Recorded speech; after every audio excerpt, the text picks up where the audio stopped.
All right, we are back for the final quote unquote chapter, aka Saw 3D from 2010. I am Brayden, this is Blood Honey taking her through the ride of horror films, and this is the Saw franchise. What supposedly was going to be the end, as it always is.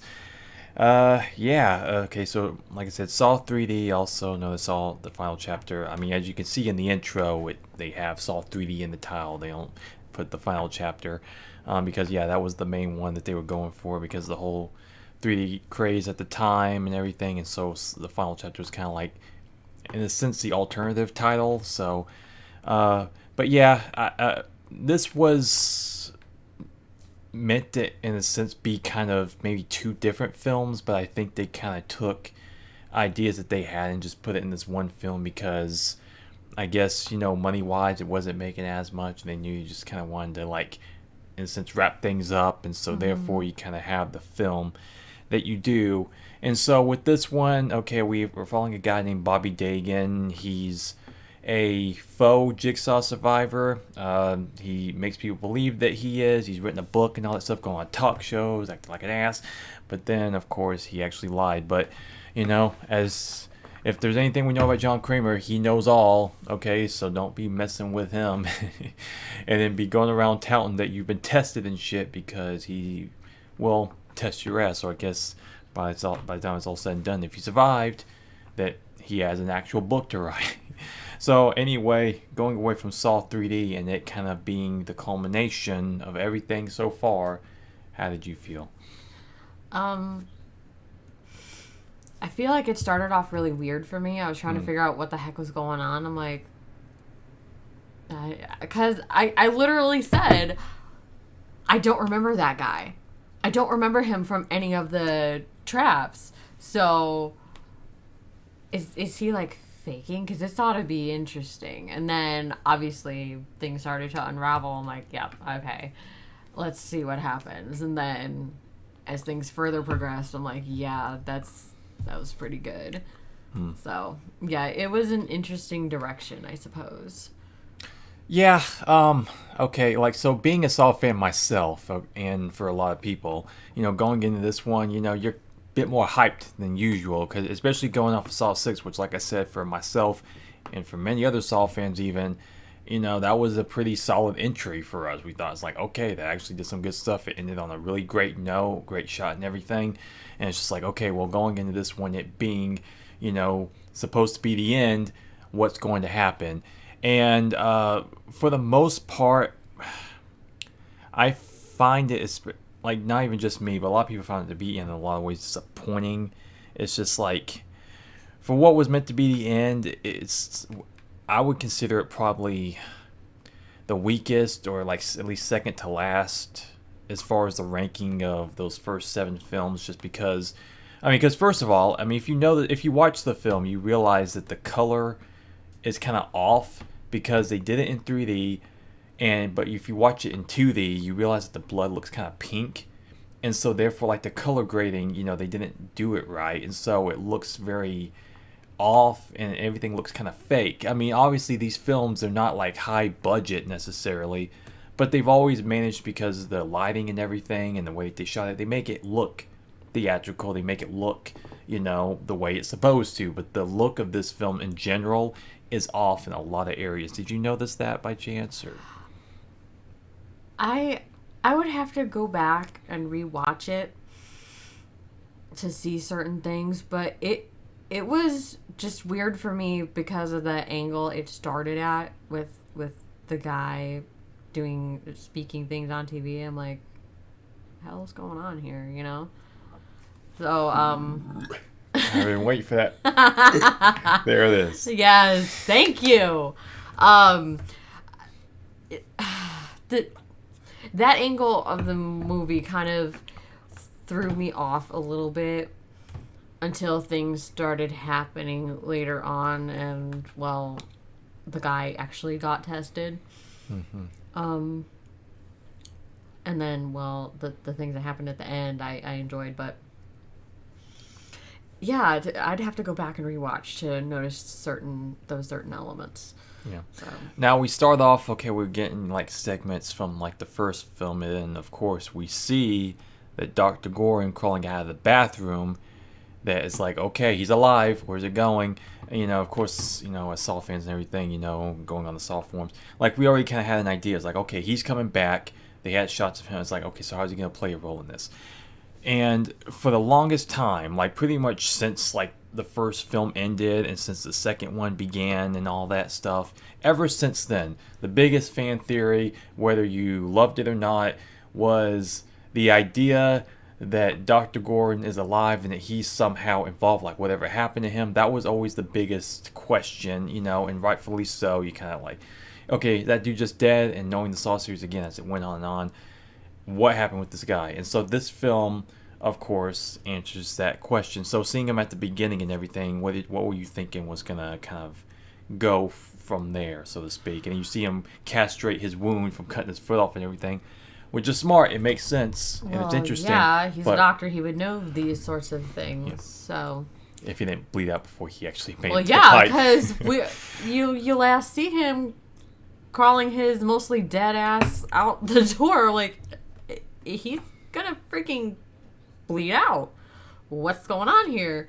And then I'm like, and then how it unfolded afterwards, and I liked what they did with that. I liked his part in it. I thought it was really neat. Okay.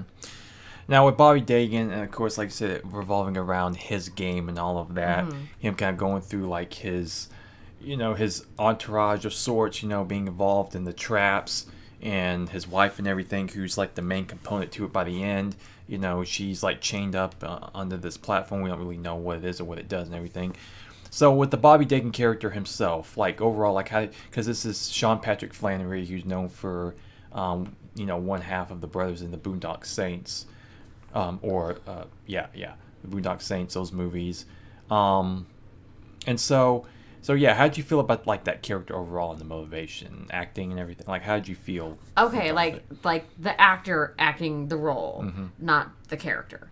Yeah, Okay, I thought he did a good job because I thought the guy was a 2-bit weasel, and yeah, I guess it kind of sucked that the people around him got sucked in, but it's mostly the wife, because of course by the end of that, it's just like, even most people would just point out, be like, why the hell do they have to do her so dirty? It's like, damn, she really didn't know a damn thing, and it's like, damn, she's just collateral damage. It's like straight up. Yeah, it's like, even for Jigsaw, it's like, damn, like, bruh.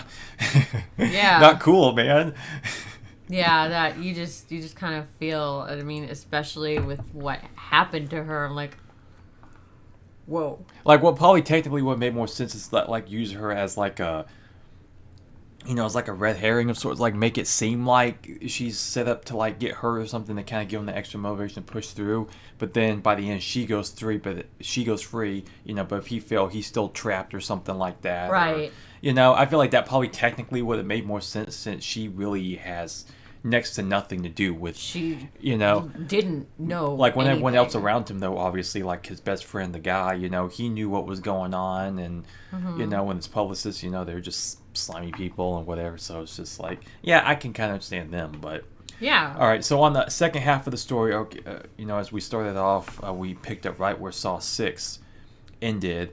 And so you see Joe Tuck running away, you see Hoffman leaving the room and everything, and him just kind of, getting rid of all of his like police badges and stuff. There you go. My apologies. Yeah, so you see him just kind of going like completely rogue at this point, and so with this you see it tie in with an internal affairs agent named Gibson. Now this is what's his name? Dan something. I forget the actor's exact name, but he is actually the one thing you may recognize him from is from the first Final Destination. He was the Todd character all the way back from 2000 that first died in the bathroom and everything. Oh, okay, that's why I'm like, Chad Donnella, I think. This guy. Yep, and that's it. Yep, that's the one, because you can't really forget that sequence from that movie. That was freaking sane. Yeah, most definitely. One thing you may notice in this film is just his acting in particular is very odd, and also his lines. Some lines like she looks crazier than a sack full of cats and stuff like that, and like when he's in the warehouse talking to Jill. He's calling her crazy and shit like that. Like his acting is some of the weirdest in the entire series. To be honest, it's kind of fun to watch, but at the same time, I'm like, I don't know what they were going for. I don't know if that was all the writing or just him. Like he just didn't give a shit. He's just like he saw what it was. And he's just like, I'm just gonna kind of ham it up a bit. I don't really know whose fault it was, but his acting, most in particular, of like the entire franchise, is some of the oddest I have seen. For real. By bar none. I mean.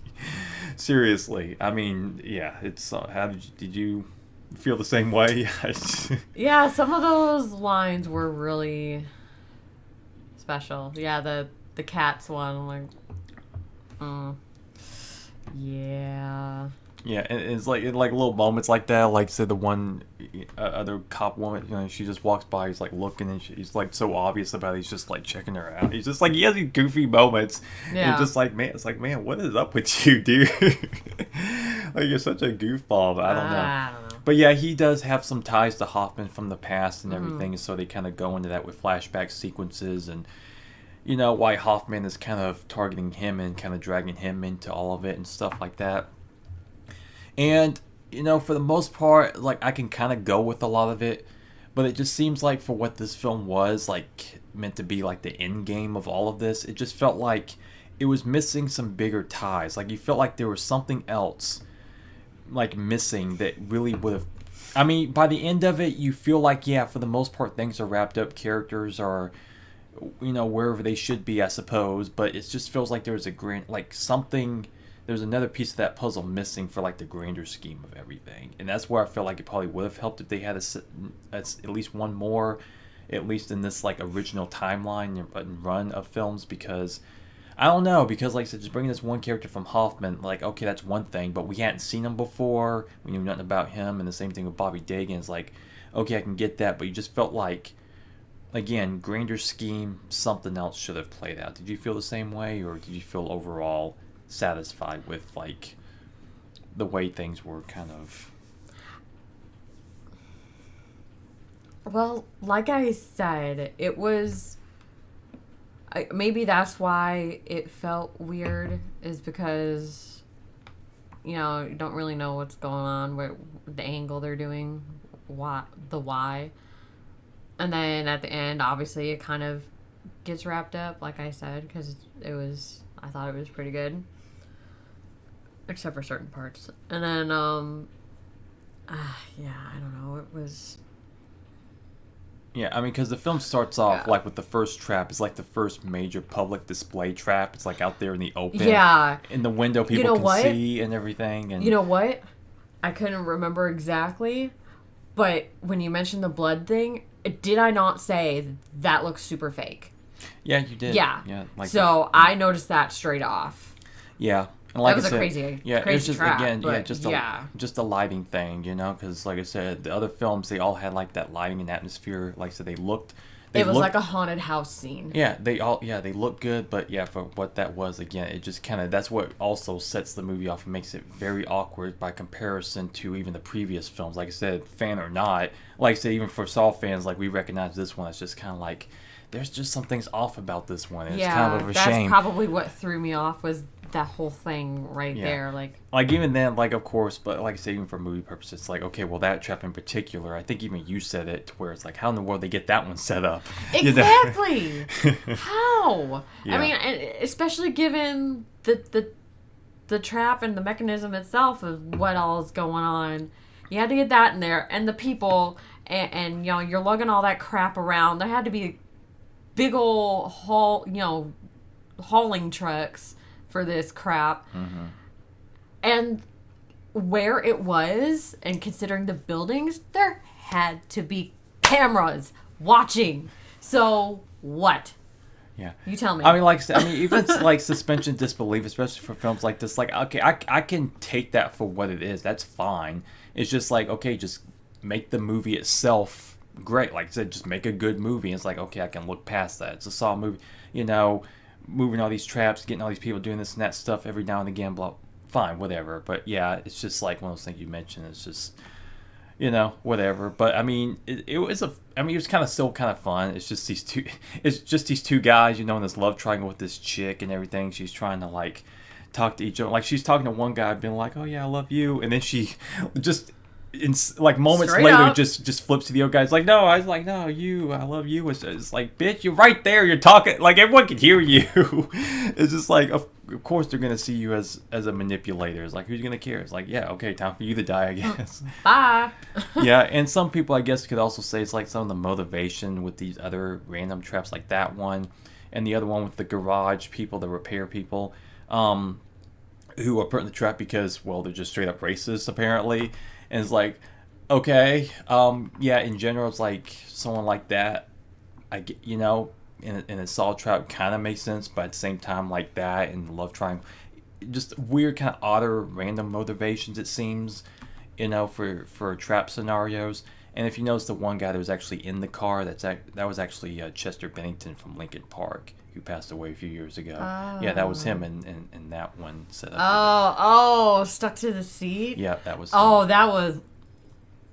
Oh, because I was feeling it. Like, Mm-hmm. if you've ever been in a car with leather seats in the summer and you're wearing shorts or a tank top or something, you peel off the seat. Yeah. Been there. Yeah, well, he definitely Oh, got yeah, that whole part was that one does make crazy, you cringe too. a little bit. It's just like, oh yeah, Not that- just that- him that being sucked. stuck, but then like the other people and chain reaction, what happened to all them. Yeah, I'm yeah, they like, got it pretty rough. I would say the Yeah. guy who got it probably, you know, What about the chick? like not yeah. I mean, she just straight up got the tire like just dropping and just tearing her whole shit off. Yeah. Which, you know, just to kind of point this out, is like, you know, a little factoid. Her and if you remember the one girl from at the start of Saw 6, the pound of flesh trap, the one black girl, like these two, there was actually, I think they aired it on VH1 or something. I think Shawnee Smith hosted along with like one or two other people.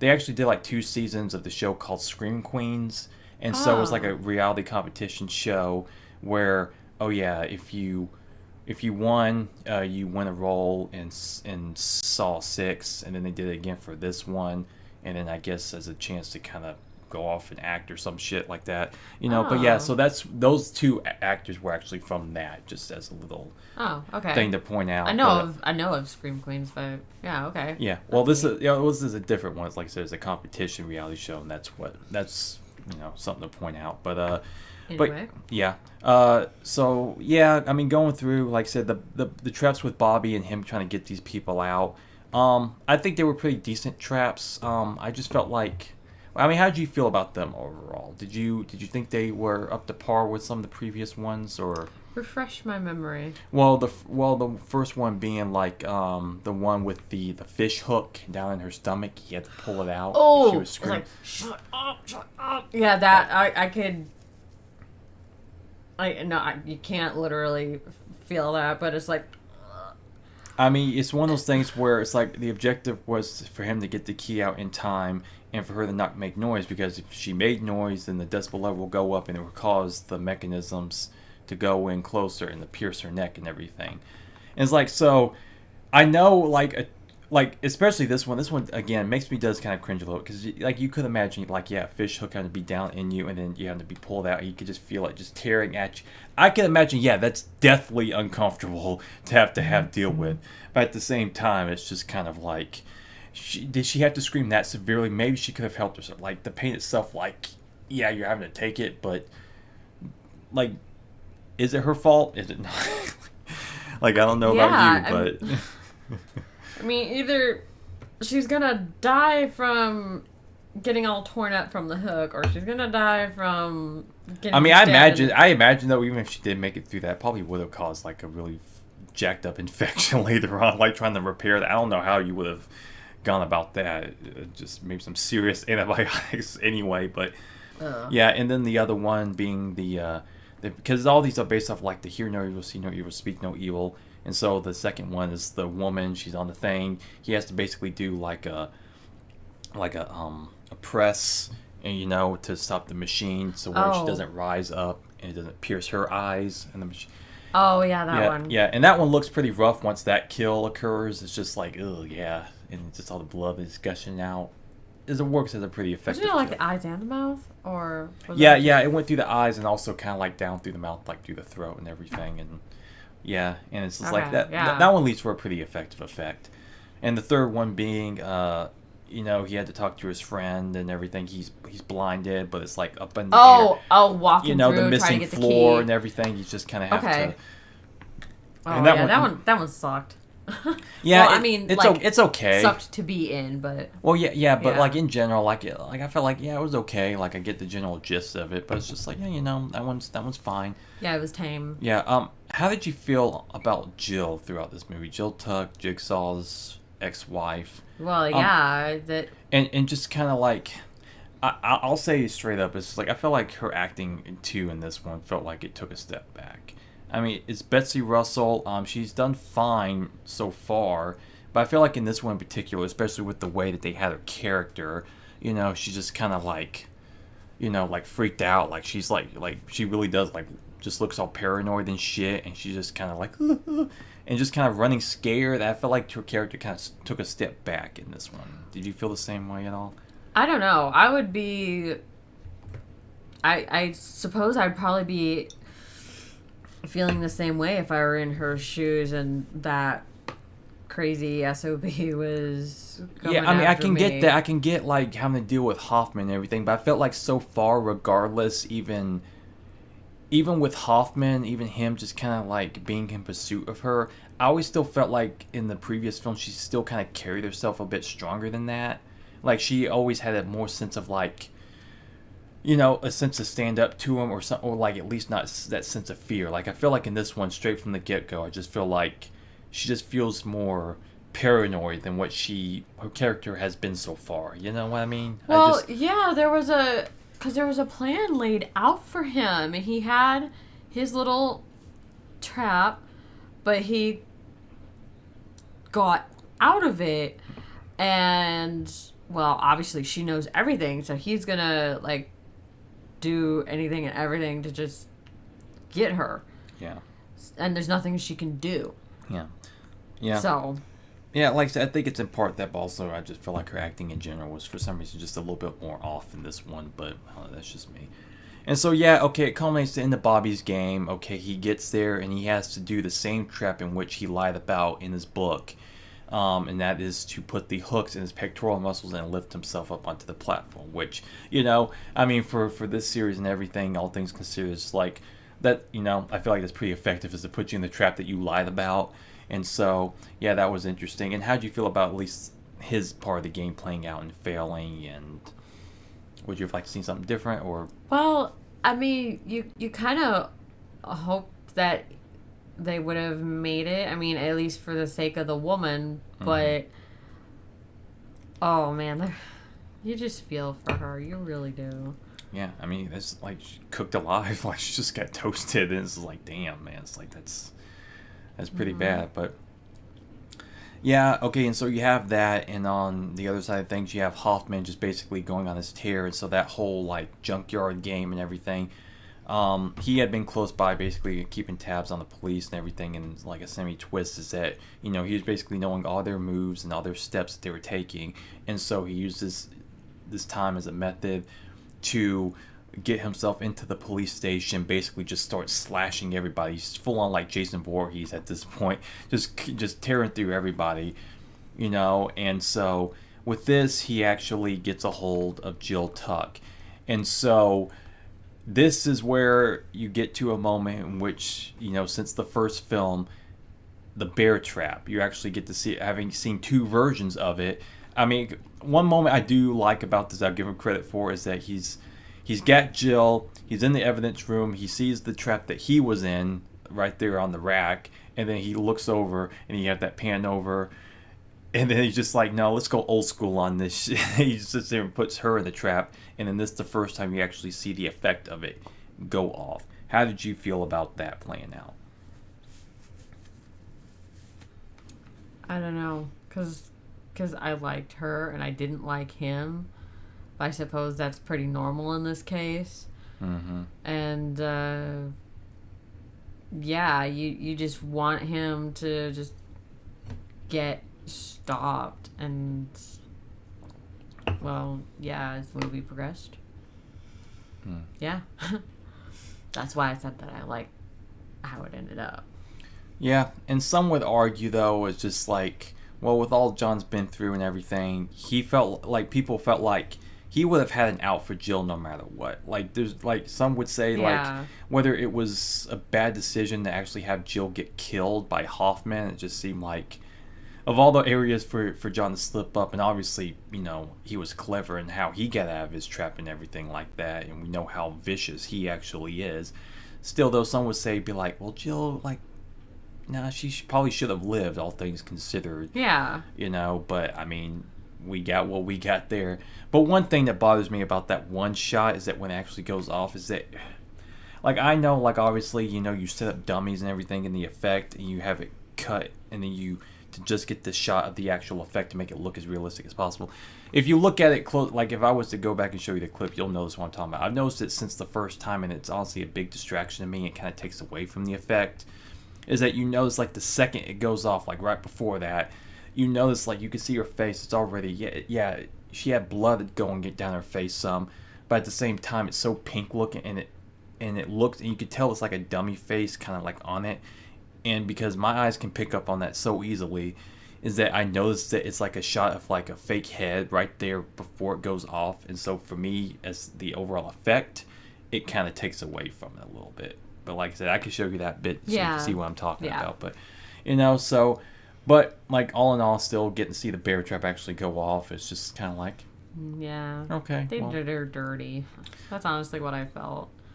Yeah, they did. Okay, so with that said, Hoffman, it seems like he's on his escape. Like he got away with murder, quite literally, several. Like lots. Yes, of it. like probably like several dozens at this point. Yeah.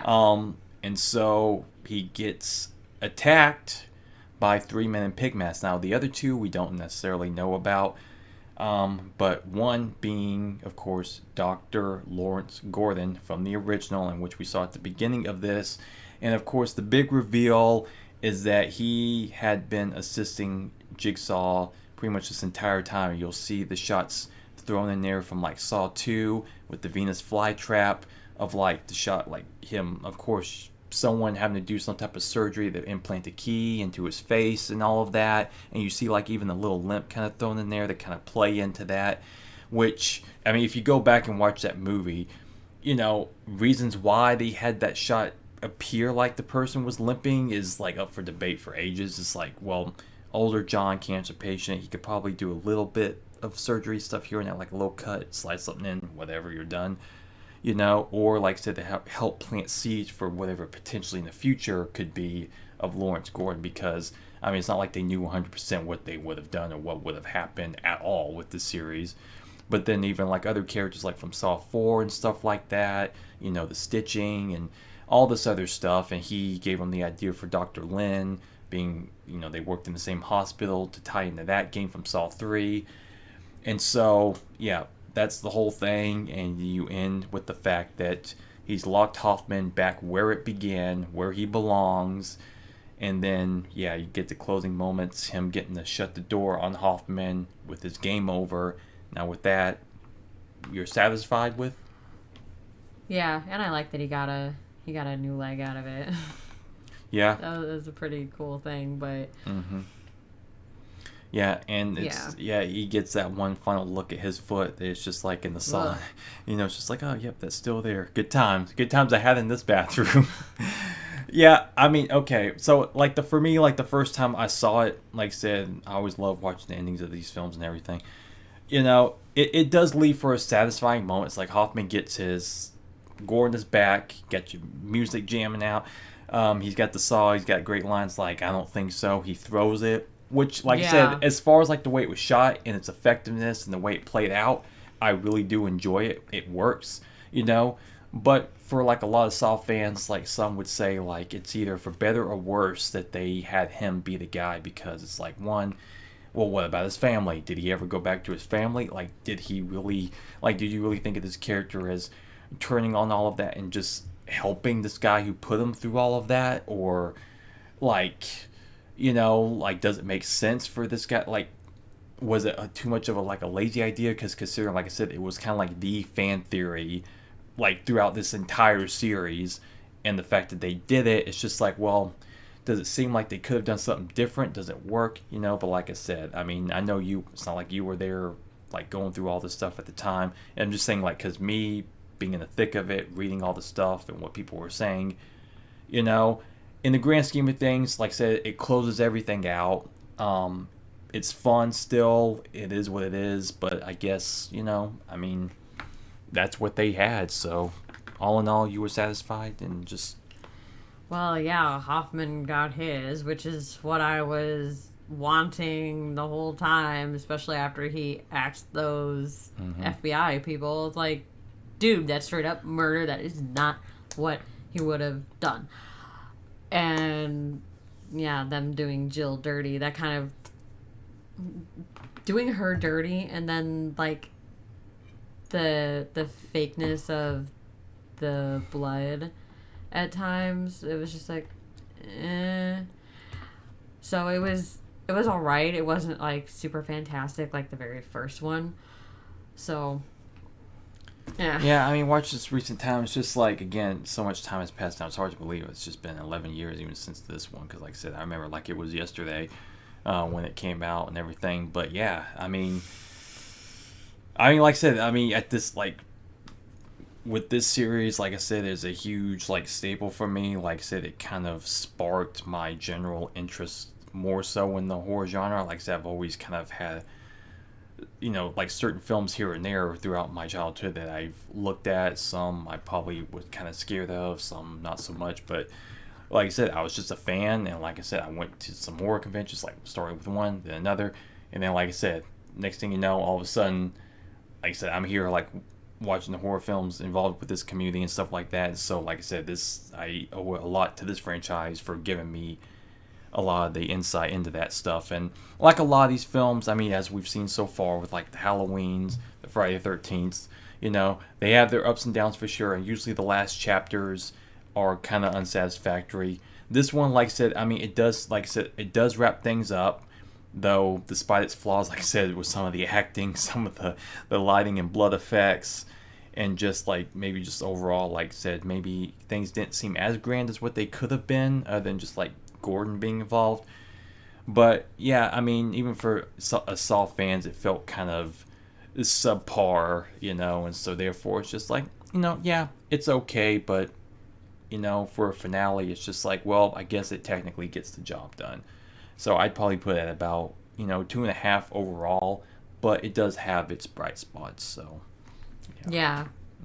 Having a doctor there, that was really cool. When I saw him, I'm like, yeah, that was awesome. Because I do remember thinking, well, what the hell? I mean, is he gonna just die on his way out, like literally on the front stoop of the house, assuming he makes it that far? Because freaking leg is missing. Yeah. And then shows up and is doing all that stuff. Like, that was pretty cool. But no, I agree with what you said. Yep. And too bad you only got like the one scene with Jigsaw, which is like he's dressed in like a sweater and he's got this backwards cap on. He's going to Bobby, just basically just talking shit. Yeah, that was funny. I mean, it seems a little odd, but at the same time, just kind of amusing. It's just like, well, I mean, like on the whiteboard, the cap backwards, but hey, I don't know, I guess he just likes to screw around every now and again. It's just been like, I'm trying to look indiscreet, but hey. So, like, why not?